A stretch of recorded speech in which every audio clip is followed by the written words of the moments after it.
Coming at you on a Thursday.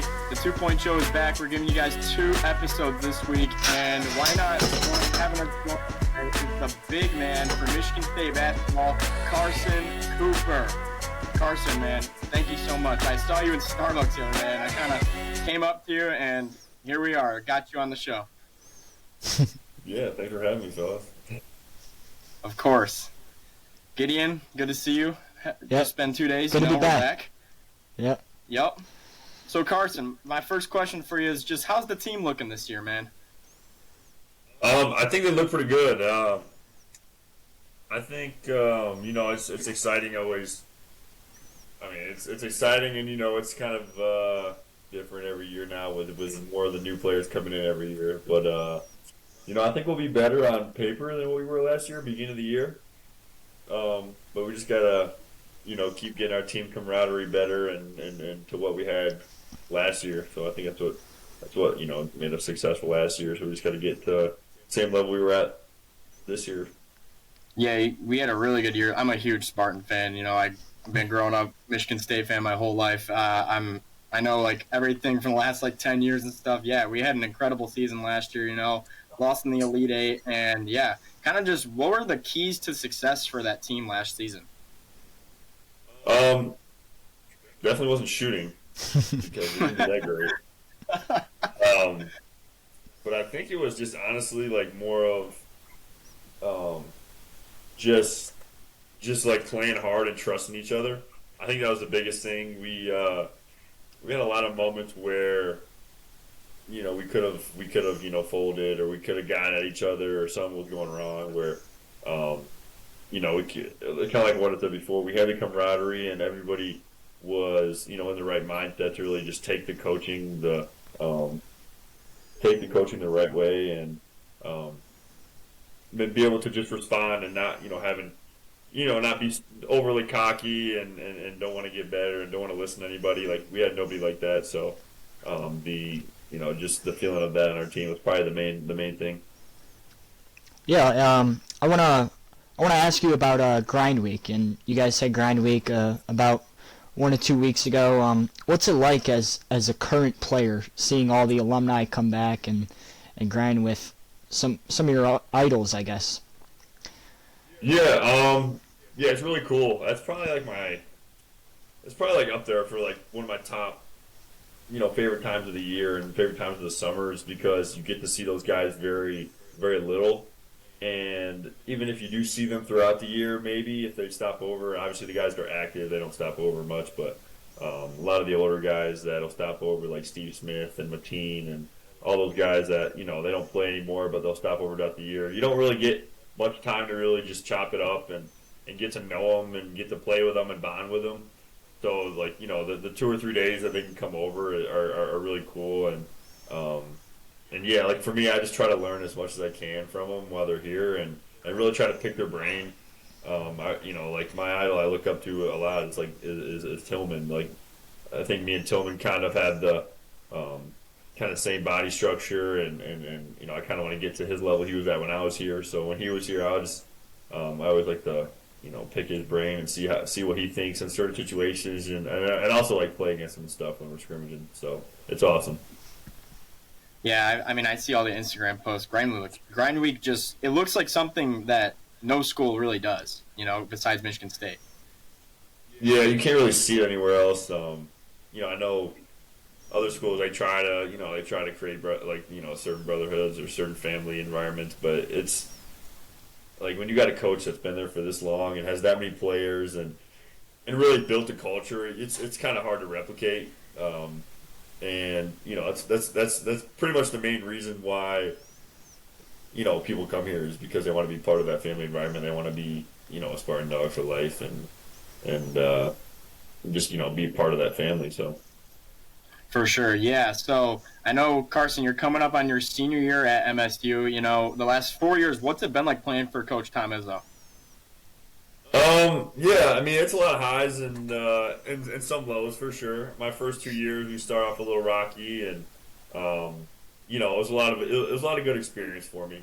Kind of learning how to play in certain environments and learning how to play under coach, because honestly, it takes a little bit to kind of feel out how he coaches and how he wants you to play and what he expects from you in certain situations. So, for me and for me last year, it was kind of that, it was me able to kind of break out of my shell a little bit and use my first 2 years of experience, to my advantage now and really be able to learn, about not how coach says something, more of what he's saying, and he might throw in some cuss words and stuff in between certain phrases, but it's that's just something you gotta learn not to take too personal, and that's pretty much what I say to all the recruits that we have nowadays too. Is just like to play for coach, you can't take anything personal, and you really got to be upfront and honest with him about what your expectations are of him and what your goals are in the future, and then he will honor that for sure. So in all your years of being around Izzo, I don't know if it's been 4 years or more, maybe earlier on with high school too. What's your best Tom Izzo story? It's tough because obviously there's so many. There's so many different things that he does like on a daily basis that I don't even think about half the time. Obviously, everyone says the breaking the clipboard and stuff, but I feel like that's really common that he always breaks the clipboard and throws he'll break a couple clipboards a game or whatever. But I think one of the funniest things for me was honestly probably wasn't even on the basketball court. We were at the Sean Resford golf outing, and he was riding around in his cart or whatever, saying hi to people. And I still remember he had to turn around somewhere, but there was nowhere to turn around, so he had to drive up this hill and turn around in this super big thick weeds and everything. And there's no way that car should have got through there. And he almost tipped it when he was turning around in the in the thick brush or whatever, and he almost ate it, and we were all just dying laughing. But he just he doesn't care. He runs wherever he goes, he runs the place, so he doesn't care. He just he started making a joke out of it, but that was pretty funny. Yeah, I want to know what's the funny aspect of things, but what's Izzo's best words of wisdom that he's told you throughout your whole career that you're gonna carry throughout basketball and even life? Yeah, I think I can't directly quote him, but yeah, he lives by the 3 L's he calls them. Do you like it, do you love it, or do you live it? And I feel like that's that's kind of great. Thing that can it's a good question to ask yourself, whether whatever you're doing, are you just doing it to just get by, or are you doing it because you really actually like it? Or so for me in basketball, it's probably when I got here I liked it, and then last year in my sophomore year I probably loved it, and now it's I gotta live it, and last year I gotta live it and really make that who I am and what my job is and everything like that. So that's got to be up there, and then also just it's really cliche, but just put in work and continuing to push yourself, even though you don't want to do it, you still have to do it. So great answer. I got one more question about Coach Izzo, and then we'll lean it more towards you for the rest of the show. Just how do you feel about Coach Izzo scheduling the toughest non-conference schedule ever every season? Yeah, it's I've gotten used to it because it's the same thing every year, and you know what to expect. But it definitely is tough because you have to, a lot of schools, maybe the preseason and non-conference is more of a sharpen everything up for conference play. But now it's we have Bowling Green exhibition and then a UConn exhibition, and it's those are our two games that don't really mean anything, but they do mean a lot about how our team is and how we're playing. So it's I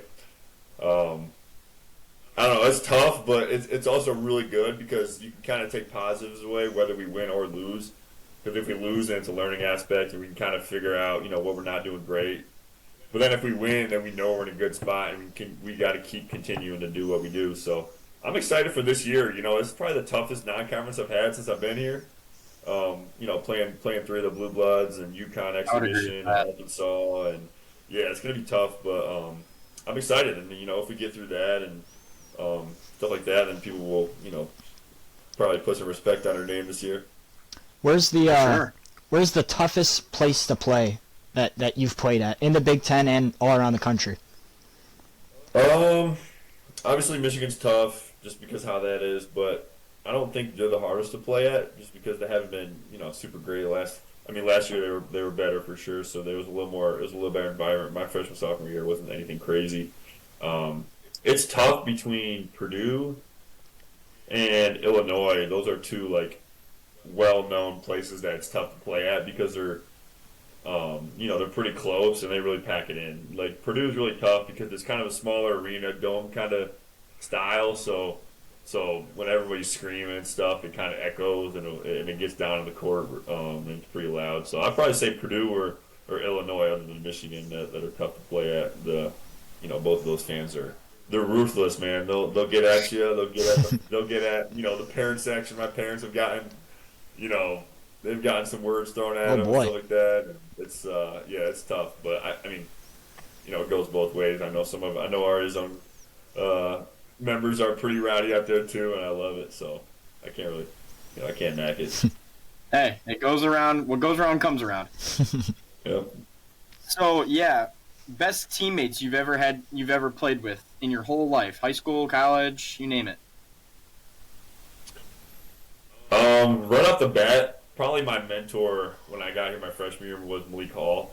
Playing with Malik, you know, he's probably one of the nicest guys you'll meet and one of the most like genuine guys. So he's so like even keel. He won't even like really, you know, he can have a bad game or he can have coach on him and like and when he was you know playing with me, it was a fifth year and he's been there for a good amount of time and he played with Cassius and played with Hillman and I know he has the experience of that, so I was able to kind of look up to him as like my mentor and guy that, you know, what he was doing, I was kind of trying to mimic certain things. So I'd probably say Malik for when I was younger, and then I have to throw Trey Hallman in there. Like that's my guy. Like I lived there. I lived with him last 2 years, and then you know obviously things happen with that, but just building that connection with Trey has been awesome. He's one of the funniest guys you'll meet, and you know we have a lot of you know fun moments and just living together. Obviously, you build bonds, you build lifelong friendships. So it'll be fun for me to you know keep up with them probably the rest of my life. Yeah. Who has throughout your whole career, who has you know you've developed a really really good basketball player. So throughout your career, who has kind of been that guy who's you know been a big part of your development? It's tough because I've had like a couple different coaches and stuff that have helped me out. I've had a lot of GAs that you know put a lot of time in with me, but like probably the guy that ended up recruiting me to Michigan State, like Coach Doug Wojcik, like that was the guy that you know really took a chance on me. And I don't know how well you guys know like my story, but I was like pretty low recruited like my senior year of high school. You know, nobody knew who I was. You know, I had 0 stars. I was like kind of a nobody, and he kind of took a chance on me, and you know, he kind of helped me throughout. And now, you know, we built that relationship. We built that, you know, that good bond, and now, you know, it's awesome. We can kind of bounce off each other. We have similar interests, and he's, you know, just continue to coach me and be like a, you know, a coach mentor for me since I've been here. Very nice. How was it playing at IMG? It was fun, man. It was sweet. The campus is unreal over there. Like if if you haven't seen the campus, it's probably better than this campus. It's better than most campuses around the country. It's nuts the amount of money they got in there, and it's Florida, good spot of Florida, but it was really good. I think you know I wouldn't be here if it wasn't for IMG. I think the you know the exposure that I got when I went there, and the coaches that have the certain contacts, they can get me in touch with certain people.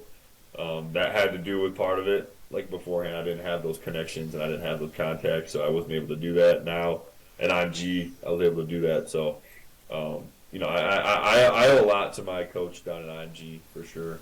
But it was an awesome environment. I met, I got teammates down there, and I think we ended up going like 32-4 or something that year too. Like, because I wasn't on the national team, playing the second team, so we were balling out. We were beating the crap out of all these teams, and it was really fun. So, how many teams are there? Yeah. So I think they have 9. They have 9 sports now because they added volleyball when I left. So they have 9 sports, but just basketball. I know that when I was there, they had between men and women. I think they had 20 teams. Oh my god! So yeah, it's kind of nuts. So they had like a middle school team, and then they had like JV, couple JV teams, like a couple varsity teams, and then women had the same thing. They had a couple middle school team, JV, varsity. So like the men had, I think we had 12 teams, and then the women had 8 or something like that. So it's like the scheduling is crazy, and the gym is big enough though because they have like massive facilities and stuff and things like that. So we would just go to school in the morning. The women would practice in the morning, and we would go to practice in the afternoon, and the women would have class in the afternoon. So That's wild. That is insane. A lot of people. Yeah. A lot of people. I think I graduated 500, 600, something like that. Wow. Jeez.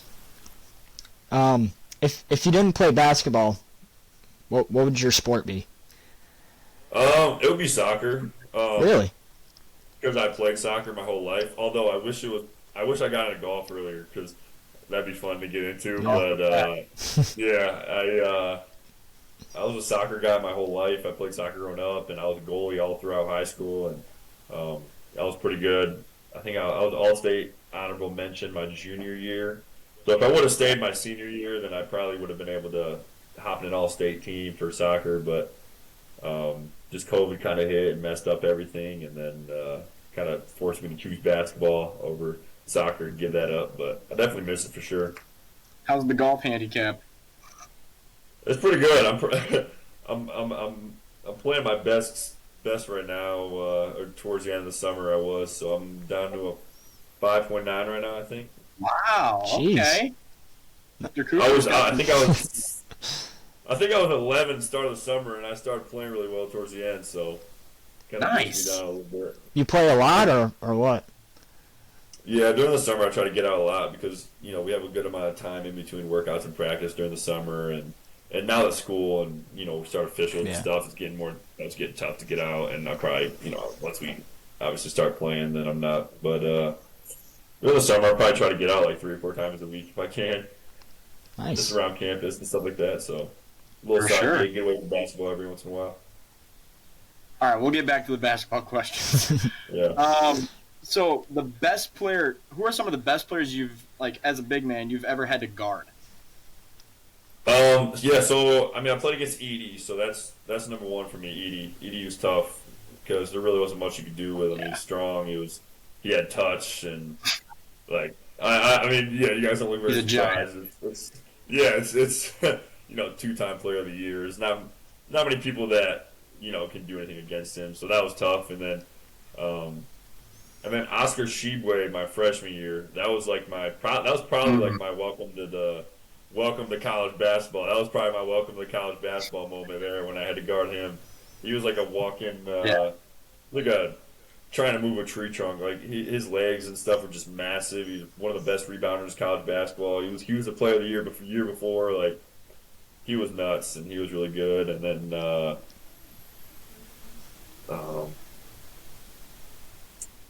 Vlad Golden last year was really good too at Michigan. He was tough. Big guy, 7-footers that got touched and that are strong are always tough. So those are probably my top 3 there. Yeah. Do you model your game after anyone, or you just try to play your own game? I get a lot of people that see me play. They always kind of say I got to play like a Mason Plumlee. A little bit like a righty Mason Plumlee maybe. Yeah. I'm hoping that changes a little bit this year. Maybe I'm shooting a little more. Maybe I'm stretching out a little more. But like for him, a lot of those, the big guys in the league are, kind of, there's no back to the basket in the league. So they're lob threats and they're shot blockers and they're rebounders. So, if I wanted to make it to the next level, that's probably what I'm going to be doing. But hopefully, I would like to say KD, but that's, that's in my other lifetime, I'm playing like KD. But probably Mason Plumlee or any other like those traditional centers in the league. You think we'll see you stretch it out a little bit to the 3-point line more this year for you? I mean, hopefully. Coach is pretty much. I've got a red light, or not a red light. I've gotten a green light for like wide open shots. I had the red light my first 2 or 3. I was like, he's not really letting me do that. But now I've got the green light, so hopefully I'll knock down a couple and hold a couple teams honest when it comes down to me on the outside. So we'll see. So over the last 4 years, NIL has really increased for college sports. How's NIL really helped you out with how has basketball helped you out with NIL? Yeah, I mean it's obviously the world's changing and we're learning as the coaches are learning and how everything's going on and it's awesome, like it's cool to be able to learn how the business kind of side of things work outside of basketball, and I'm majoring in business, and so for me able to kind of reach out to companies and other people and really start to use my name and my NIL for for deals and brand deals and stuff like that is really cool, and it's probably tough. You can't really put it on your resume, but it's the little experiences that you can take along with that, and making those memories and kind of figuring out how to work with certain companies is huge. So. Sorry for in the background. That was awesome. Yeah. There we go. Oh, that was great. What's your dog's name? Oh, Holden. Holden. Nice. Yeah, like Holden Hall. Yep. Yeah, there we go. So, Gideon, how many? I got a few more questions. What about you, Gideon? Yeah, I got one more. I just want to know, like, you're Division I basketball player. What's the best thing that you get to do and you have the opportunity to do? Like what I have done, or like what I like what do you look forward to most, and what have you done? And well, the coolest thing I've ever done that like basketball has taken me being a player is probably like the off-site games that we do, like the aircraft carrier my freshman year was one of the coolest things I've ever experienced. Like it's it's a game that's kind of bigger than basketball, and you go there and you get there a couple days early and you really tour the facility and you tour the ship, and it's just like it's unreal, and it's just really patriotic, and you just go there and you I don't know, it's unreal, but that was awesome. And then I always look forward to just like the season, like right now is when I get really itchy to just play, and as time goes on, you even get more itchy because you're playing against each other so much in practice, and you just want to kind of beat the crap out of somebody else other than your teammate. Mm-hmm. So every once in a while, like we'll get to a point where practice can get pretty boring, and you just want to play so bad. So that's always good to look forward to. And then, playing at Madison Square Garden is always awesome. And we got Kentucky there this year, and the Champions Classic, and those environments are always insane, and the history that's there and stuff like that is nuts. So, that's always pretty cool. Where do you see yourself in a few years from now with basketball? Yeah.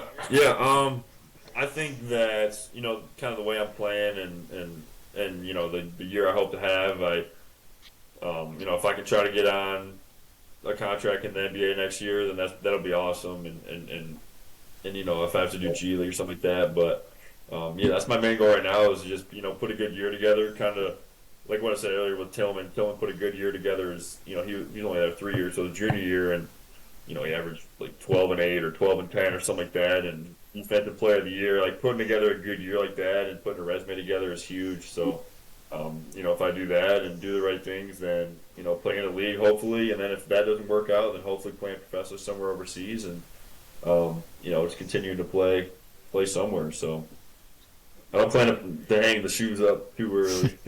All right, good. I was making sure of that. I had a basketball there. Yeah. Since I was like, oh boy, what if he's done playing basketball after this?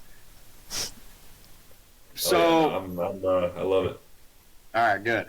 So I got one. This is kind of a tough question for you here. This last few, your best or favorite win at MSU, or favorite game, and then your worst loss at MSU. I mean, this is an easy question for me. That's pretty easy. My favorite win at MSU was last year, Big Ten championship, senior night last year versus Michigan. Iconic. It's probably going to go down in one of my favorite games ever that I played in, just because of the atmosphere and raising the banner afterwards, and kind of the deeper meaning that we had for that game. It was awesome, and it was just like full circle moment for us and the team and the community and the fans and coaches and everybody. It was awesome. So that was unreal. I was at that game. Yeah, I was in the lower bowl of the I-Zone. Yeah. The energy was crazy that game. Oh yeah, the whole game.